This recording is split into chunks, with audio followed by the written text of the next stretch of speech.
Today we're talking about female representation in video games, a subject that is generating more and more discussion as those of the female persuasion are making up more and more of the video game market.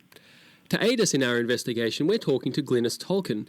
Now, it's a name most gamers may not initially recognise. However, many gamers will be familiar with the characters Glynnis has lent a voice to over the years, including the Rogue from the original Diablo game, and also Sarah Kerrigan, who is the lead character in the hugely popular StarCraft series.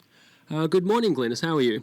Good morning. I'm doing great. How about you? I'm very good, thank you. Thank you so much for joining us here on the program. It's a real boon. My pleasure. Now, I just want to talk to you about a few things, starting with how do you see the representation of females in video games?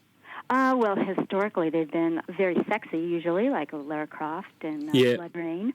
I think more recently they've gotten a lot more powerful in video games. I think that they aren't relying quite so much on their sexuality and maybe relying more on intellect and more on kick-ass ability. A bit more characterization.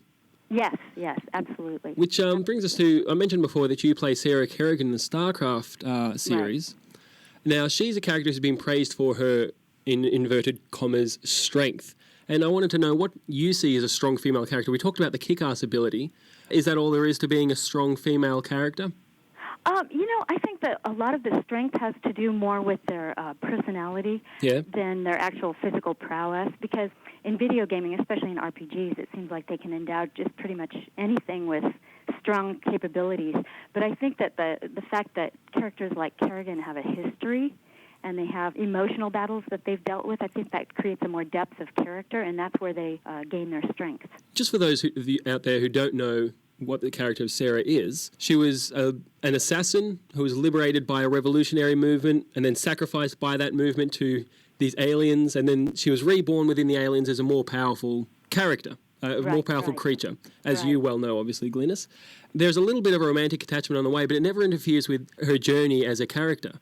Right. And I think that's pretty integral to what being a strong female character is about, having the journey, going on that journey and not being hindered by outside forces or not playing that journey second to anybody else's. Would you agree? Absolutely. And in fact, that kind of leads me to think about, too, the appearance of more women in the programming compartment of video game planning and stuff. I really think it's really key and really important for a lot more women to be engaged in the process, because I think they lend a certain depth to the character and to the story.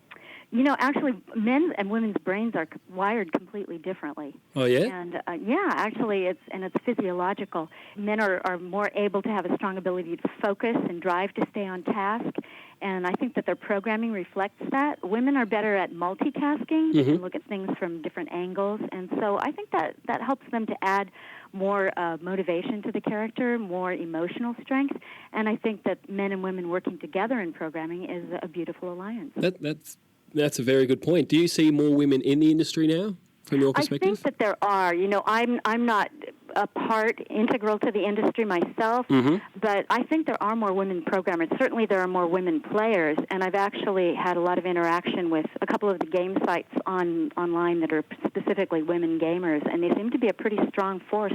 They certainly are. I think I know some of the sites you're talking about. The women section of society playing games is really gaining momentum in the last couple of years. Right. What's the response been to Sarah Kerrigan as a character? Because she's been the big one for female characters in video games. Oh, well, I've had fans. I'm actually a writer as well. Yes, we were talking about that. And so at a lot of my book signings, I'll sometimes have fans come up and approach me. And so far, nobody's thrown any rocks or anything. So I think they kind of like Sarah Kerrigan. They kind of think she's pretty cool. I haven't had anyone be afraid of me either, so maybe she's not as powerful as...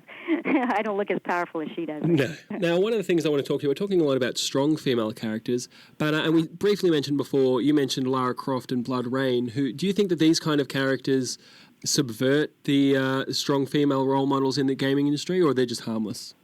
Oh, I think they're pretty harmless. Yep. I really do. I don't find it offensive that they're sexy or anything. In fact, women have strength in different different areas. Some women use their sex as their strength. Some women use their intellect. I don't think strong means unsexy. Yep. I think that women can be assertive without being overly aggressive, and I think men like assertive. Yeah, I don't have any problem with them. You don't think the gaming industry should have any more responsibility regarding its portrayal of women in the games, or? Boy, that's a tough question. That is a big one. That is a real tough question because, I really believe in freedom of expression. Mm-hmm. I think it's really, I don't really think it's the responsibility of the gaming industry. I think it's the responsibility of the parents.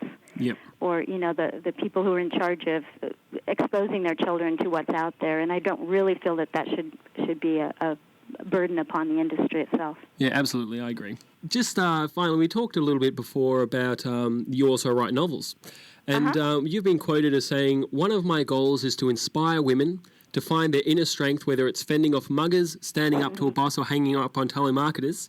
And right. The female characters in your books are praised for their depth and their strength.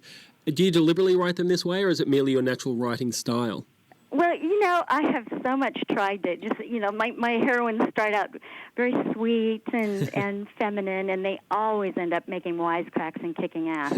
I can't help myself.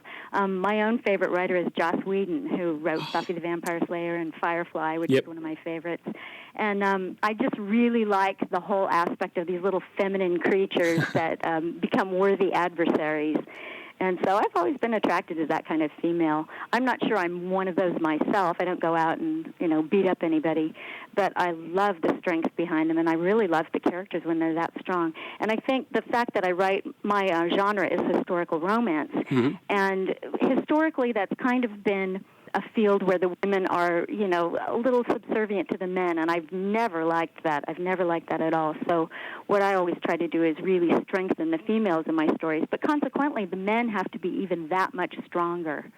So, I'm not into women dominating men, but I really like the whole strength of the relationship and the bond. Yeah, well, it goes back to what you were talking about before. Things work better when there's the cooperation between the sexes. Exactly. Now, I just want to also just quickly touch on, you're in an all-girl rock group called the Pinups, is that correct? I was. How is that? Oh, that was very interesting. That was years and years ago. Yes. And, that was a kick. Yeah, we did a very, very short-lived tour of Germany, and we appeared in a couple of shows on American television. It was through CBS Records. And, that's kind of where I got my start in the music business. And then after I saw the seamy side of the music business, I decided to come over to voiceover. Yeah, well, thank you very much for talking to us today, Glynnis. Absolutely. If you want to check out more about what you're about and about your books and that kind of thing, you can head over to glynnis.net. Is that correct? Yes. Yeah, glynnis.net. Correct. And thank you very much for coming on the program. It was a pleasure. Thank you so much, Sean. Thank you.